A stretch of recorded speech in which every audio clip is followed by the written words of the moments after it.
Mes bien-aimés dans le Seigneur, bon Dieu bénis nous. C'est servante bon Dieu qui entre là, car nous sur Manassé pour un nouveau sujet. Sujet que nous avons traité pour vous après-midi, c'est les armes à brandir contre Satan et ses démons. Les armes à brandir pour obtenir la victoire contre Satan et ses démons. Le diable, en grec diabolos, calomniateur, est le premier et le plus puissant de tous les esprits déchus. C'est le principal adversaire de Dieu et de l'homme. On l'appelle l'accusateur des croyants. Depuis sa chute avec les autres démons, il ne cesse de combattre les chrétiens. Les armes à utiliser pour détruire Satan sont terribles.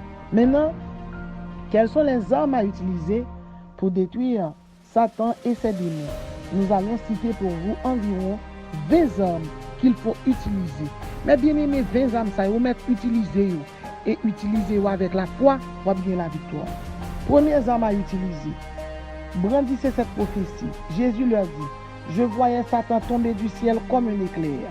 Luc 10, verset 18. Il faut répéter, je voyais Satan tomber du ciel comme un éclair. Au nom de Jésus. Le mot tomber signifie chuter, dégringoler, s'écrouler. Ça veut dire ennemi en tomber devant déjà. Au nom de Jésus. Tout esprit les Badambala, Aïda, Agoué, Loko, Atissou, Ezuli, Baron, Agaourine, ils ont tout tombé devant déjà. Marassa 1, Marassa 2, ils ont tombé. Ils sont tous vaincus et anéantis. Mais Isaïe 42, verset 8, la Bible dit, je suis l'Éternel, c'est là mon nom, je ne donnerai pas ma gloire à un autre, ni mon honneur aux idoles. Mais Isaïe 43, 17, la Bible dit, les ennemis de Dieu sont anéantis, étaient comme une mèche. Par contre, qui persécution gagné. Au nom de Jésus, ennemi est tombé devant déjà. Deuxième arme à utiliser contre Satan et ses démons. Brandissez l'épée de l'esprit. Hébreux 4, verset 12. Car la parole de Dieu est vivante et efficace, plus tranchante qu'une épée quelconque à deux tranchants, pénétrante jusqu'à partager âme et esprit, jointure et moelle. Elle juge les sentiments et les pensées du cœur. Mais bien aimé, la parole de Dieu est vivante et efficace. Il faut brandir l'épée de l'esprit. On fait prier ça. Épée pour l'éternel, épée pour nous. Épée pour l'éternel, épée pour la vie. Brandissez l'épée de l'esprit. Hébreux 4, verset 12. Troisième arme à utiliser. Utilisez les paroles prophétiques d'Ésaïe 24, verset 21-22. Qui ça lui dit? Il dit, en ce temps-là, l'Éternel châtiera dans le ciel l'armée des cieux. Ils seront assemblés dans une prison. Ils seront enfermés dans des cachots. Moi, je veux dire, ennemi en châtié déjà. Ennemi en prison déjà. Et je veux dire, soit ennemi a persécuté, c'est que le cap bat, tête écrasée déjà. Quatrième arme à utiliser. Saisis les chaînes prophétiques d'Apocalypse 1, verset 3. Ou après citer verset ça. Puis je vis descendre du ciel un ange qui avait la clé de l'abîme et une grande chaîne dans sa main. Il saisit le dragon, le serpent ancien, qui est le diable de Satan, et il le lia pour 1000 ans. Quatrième arme, saisissez les chaînes prophétiques d'Apocalypse 20, versets 1 à 3. Cinquième arme, parez les croix avec le bouclier de la foi. Hébreux 11, verset 1.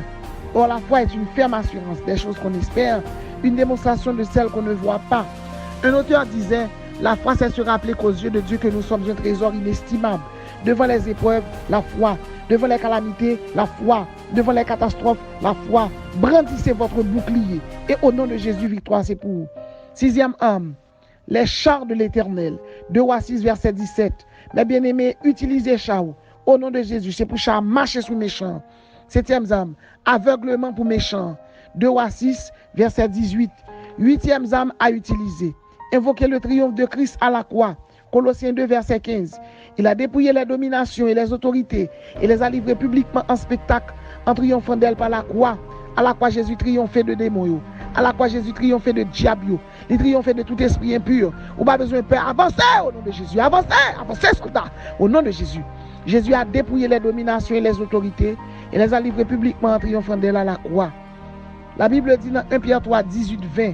Christ aussi a souffert une fois pour les péchés, lui juste pour les injustes, afin de nous amener à Dieu.